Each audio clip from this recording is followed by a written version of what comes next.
तो बच्चों, let's read this question. The magnetic moment for two complex of empirical formula nickel NH34 NO3 twice dot 2H2O is 0 and 2.84 bm respectively.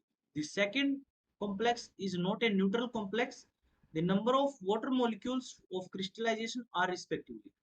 तो हमें यहाँ पे एक empirical formula given है, उसके कोरस्पॉन्डिंग दो कॉम्प्लेक्स बनते हैं हमारे, और दो कॉम्प्लेक्स का जो मैग्नेटिक मोमेंट है पहले का 0 गिवन है और दूसरे का गिवन है 2.8। और साथ में बताया गया है जो सेकंड वाला कॉम्प्लेक्स है ये न्यूट्रल नहीं है, मतलब इसके कोऑर्डिनेशन स्फीयर पे प्लस माइनस चार्ज हो सकता है। तो ये डेटा हमें गिवन है। हमें इस क्वेश्चन में पूछा गया है कि जो हमारे H2O मॉलिक्यूल है वो स्फीयर के अंदर, कोऑर्डिनेशन स्फीयर के अंदर कितने होंगे, फर्स्ट वाले में और सेकंड वाले में। तो जो इस क्वेश्चन का की कंसेप्ट है,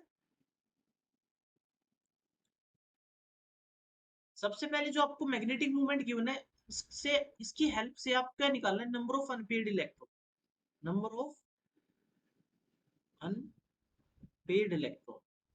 ठीक है, उससे हमें थोड़ा आइडिया लगेगा कि कंपाउंड हमारा हाई स्पिन है लो स्पिन है। सेकंड थिंग, जो एक लाइन लिखी हुई है the second complex is not neutral complex, तो इस लाइन की हेल्प से भी हम इस क्वेश्चन को सोल्व कर सकते हैं। सबसे पहले आप एक बात ध्यान से देखिए, जो ऑप्शंस गिवन है तो ऑप्शंस में दो ही ऑप्शन गिवन है, मतलब दो तरह के ऑप्शन गिवन है, या तो 0 या फिर 2। तो ये चीज भी आपको ध्यान रख के चलनी है, क्योंकि क्वेश्चन की छोटी छोटी चीजें ही होती है जो क्वेश्चन को सोल्व करने में हेल्प करती है। तो आइए शुरू करते हैं। सबसे पहले अगर मैं इसका ड्रॉ करता हूँ, सॉरी ये फॉर्मूला लिखता हूँ, NH34 NO3 twice dot H2। देखो जो लाइन लिखी हुई है इस लाइन को एनालाइज करके मैं आपको एक बात बताऊंगा कि second complex is not neutral complex, कि सेकंड कॉम्प्लेक्स न्यूट्रल नहीं है। यहाँ पे अगर आप लिगेंड देखोगे तीन तरह के लिगेंड है, अमोनिया, NO3 H2, जिसमें से जो अमोनिया वाला है और H2 वाला है ये न्यूट्रल लिगेंड है, तो ये चार्ज तो क्रिएट करेंगे नहीं। तो बट हमें सेकंड कॉम्प्लेक्स कैसा है, न्यूट्रल कॉम्प्लेक्स नहीं है, तो उस पर चार्ज है। तो सिर्फ उसकी एक ही पॉसिबिलिटी बचती है जो कि कुछ ऐसी है कि NH34 और जो H2 ट्वाइस है वो दोनों ही कोऑर्डिनेशन स्फीयर के अंदर आ जाए, तभी निकल पे 2 पॉजिटिव चार्ज आएगा। वो जो NO3 नेगेटिव है जिसपे एक नेगेटिव होता है, जो हमारे दो NO3 नेगेटिव है, जब दो बाहर आएंगे तभी इसको क्या कर पाएंगे, बैलेंस कर पाएंगे। आई होप आप मेरी बात को समझ पा रहे होंगे कि सेकंड कॉम्प्लेक्स न्यूट्रल नहीं है। ठीक है, तो हमें इसको कैसे फॉर्म करेंगे, इसकी हेल्प से कि जो तीन लिगेंड है, तीन लिगेंड गिवन में से दो लिगेंड कैसे न्यूट्रल है, तो उन दोनों लिगेंड को अगर मैं अंदर रख देता हूँ, जैसे मैंने यहाँ पे दोनों लिगेंड को अंदर रख दिया, तब तभी ऐसी पॉसिबिलिटी बनती है जो हमारे कोऑर्डिनेशन स्फीयर पे क्या आ जाए, चार्ज आ जाए। और NO3 अगर बाहर रहेगा, एक NO3 पे एक नेगेटिव चार्ज है, दो NO3 पे दो नेगेटिव चार्ज है, तो हमारे निकल वाले पे क्या आ जाएगा, कोऑर्डिनेशन स्फीयर पे ओवरऑल 2 पॉजिटिव चार्ज आ जाएगा। तो हमारे जो बी वाला कॉम्प्लेक्स है, जो सेकंड वाला कॉम्प्लेक्स है, उसका फॉर्मूला तो ये है, उस पे फॉर्मूला तो ये है, तो आपको ये पता चल गया है। ठीक है, अब बात करता हूँ मैं पहले वाले की। तो पहले वाले को मैं कैसे कैलकुलेट करूंगा कि पहले वाले का क्या आंसर होगा।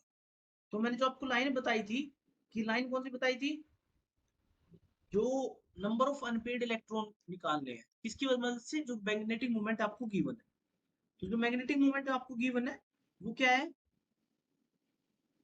पहले का 0 गिवन है। तो जो मैग्नेटिक मोमेंट का फार्मूला होता है वो क्या होता है, √n n+2। ठीक है, तो n होता है नंबर ऑफ अनपेड इलेक्ट्रॉन। तो अगर पहले का 0 है तो पहले में पता चला n की वैल्यू 0 है, कि नंबर ऑफ अनपेड इलेक्ट्रॉन कोई है ही। अगर दूसरे का ये वाली वैल्यू है, अगर मैं इसको पुट कर देता हूँ यहाँ पे जैसे 2.84 को, तो यहाँ से जो मेरी n की वैल्यू निकल के आएगी, वो n की वैल्यू निकल के आएगी, वो आएगी 1। सॉरी 1 नहीं, आई थिंक 3 निकल के आएगी। हाँ, n की वैल्यू हमारी शायद यहाँ से 3 निकल के आएगी। एक बार मैं कैलकुलेशन से अगर मैं चेक करके बताऊं तो आपको n की वैल्यू 2 निकल के आ रही है, सॉरी n की वैल्यू 2 आएगी, यहाँ से n की वैल्यू क्या आ जाएगी, 2। ठीक है, तो यहाँ से मेरी n की वैल्यू क्या आ जाती है, 2 आ जाती है। तो हमें पता चल रहा है जो नंबर ऑफ अनपेयर्ड इलेक्ट्रॉन है पहले कॉम्प्लेक्स में 0 है और सेकंड वाले कॉम्प्लेक्स में 2 है।